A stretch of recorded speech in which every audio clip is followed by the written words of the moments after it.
So now we're going to talk about the concepts underlying gas behavior using a theory called kinetic molecular theory.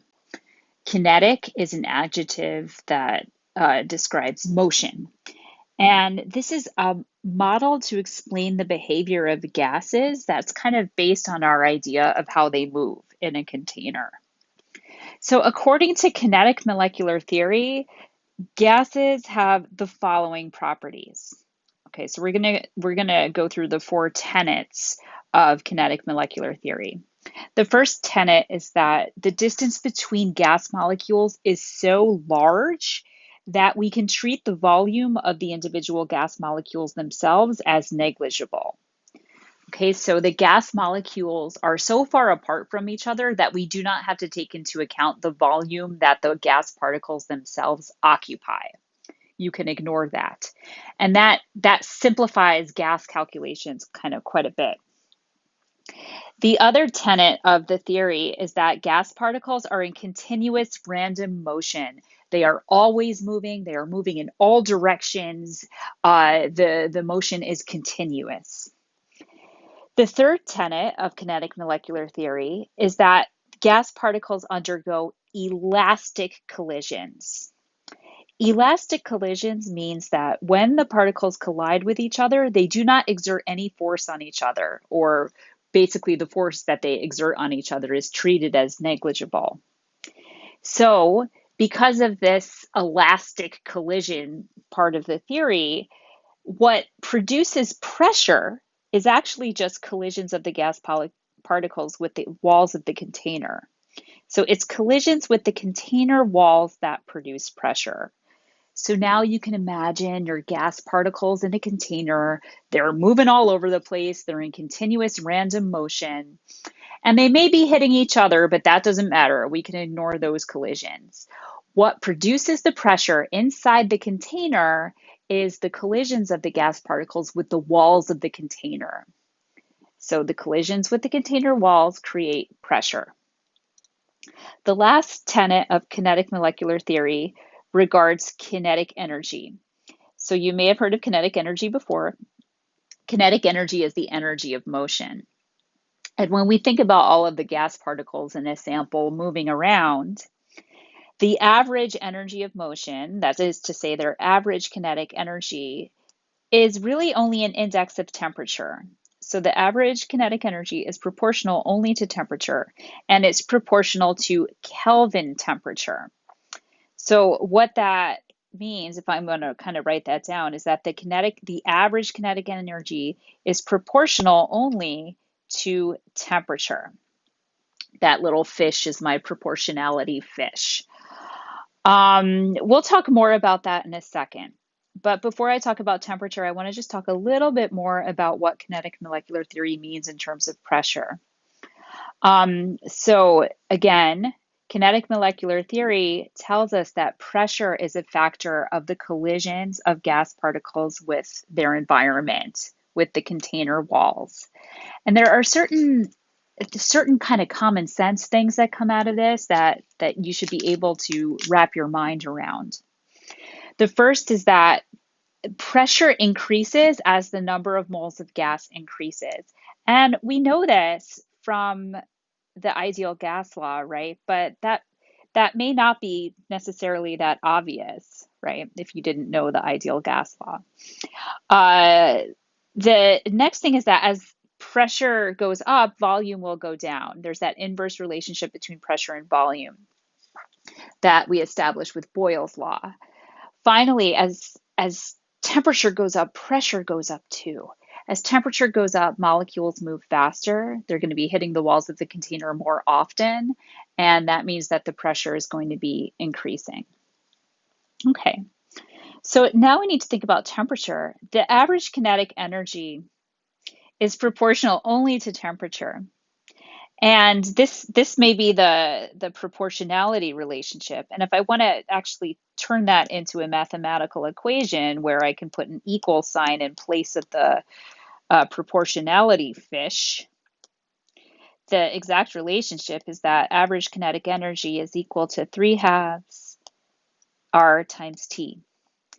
This equation tells us that the Kelvin temperature of a gas, we always want to use temperature in Kelvin. The Kelvin temperature of a gas is an index of the random motions of the gas particles, right? Kinetic energy gives us an idea of the random motions of the gas particles. So this tells us that the higher the temperature, the greater the kinetic energy, the greater the motion of the particles. And greater motion is kind of synonymous with greater kinetic energy here.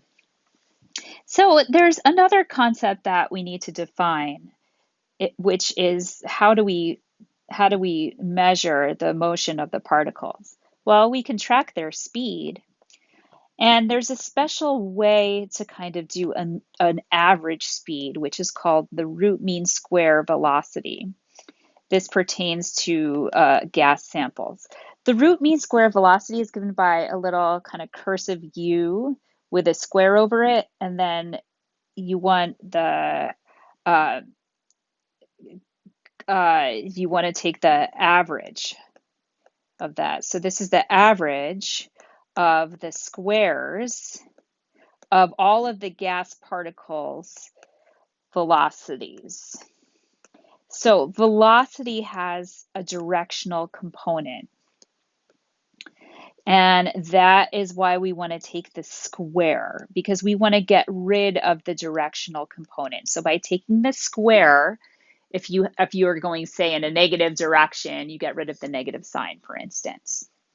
So once you take the square, then you can take the square root, and you've still gotten rid of the direction, but now you have something useful.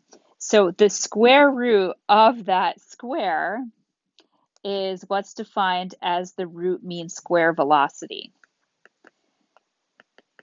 Okay, so the root mean square velocity is defined as the square root of the average of the squares of the gas particle's velocity. Another way that we can express that is by writing U with a RMS subscript, where RMS stands for root mean square. So that's root mean square velocity. So we can relate this to average kinetic energy. So you may have, if you ever took physics, you probably saw that kinetic energy, or here I'm going to call it average kinetic energy, is equal to 1/2 mv squared, where m is the mass of your particle and v is the velocity of your particle. Now, if I translate that per mole of a gas, I can take Avogadro's number and multiply it by 1/2 mv squared. But instead of saying mv squared, I'm going to use the square of the root mean square velocity. I know that gets so confusing when I say it that way. But this should, if you've ever taken physics, and don't worry if you haven't, this might ring a bell because this is 1/2 mv squared. So here what I've done is I'm multiplying by Avogadro's number, n sub a, and then m is going to be the mass of the gas particle, so that this is the average kinetic energy per mole of gas. And I can set that equal to the relationship with temperature, 3/2 RT. And I'm doing this for a reason as a derivation, because I want to define what the root mean square velocity is and how we can calculate it. So I want to take this equation here and rearrange it to solve for the square of the root mean square velocity. And if I do that, I find that I am collecting all my terms. So 3RT, the 2's are going to cancel. And then the denominator, I'm left with Avogadro's number times little m, which is the mass of a single gas particle. I should define some of these variables for you guys. So n sub a is Avogadro's number. M is the mass, and you must put it in kilograms. Very annoying, but I'll tell you why in a second. Mass in kilograms of a single gas particle. R is the gas constant. And here you want to make sure that you use a different set of units, 8.314 joules per mole Kelvin. You want to use that R, not the 0.08206 liter atmospheres per mole Kelvin R. The reason you want to use that R is because 1 joule equals 1 kilogram meter squared per second squared. So that means that when you're dealing with velocities and grams of particle, you want to use this R always because you want it in joules, because you want to be able to relate it to kilograms and meters per second. And then temperature must always be in Kelvin. Okay, so using all of those things, you can now use this equation. However, we never want the square. We want to take the square root. So the useful form of this equation is actually going to be if we take the square root of both sides of it. And that gives me the root mean square velocity. So the URMS, or the root mean square velocity, is equal to the square root of 3RT over Avogadro's number times the mass in kilograms of a single gas particle, little m.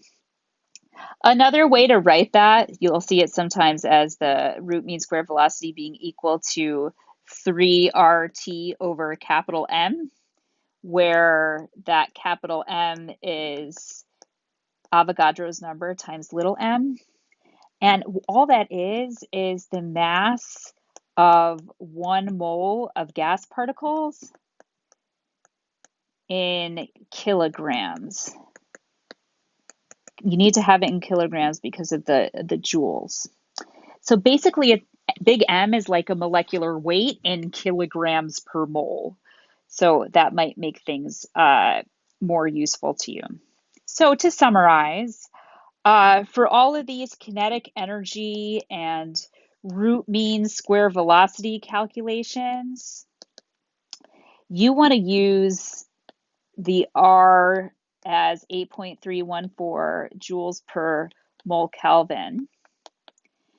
And for any kind of ideal gas law, Pivnert calculations, you want to use R as 0.08206 liter atmospheres per mole Kelvin. Okay, keeping that in mind will help you avoid making mistakes by choosing the wrong gas constant.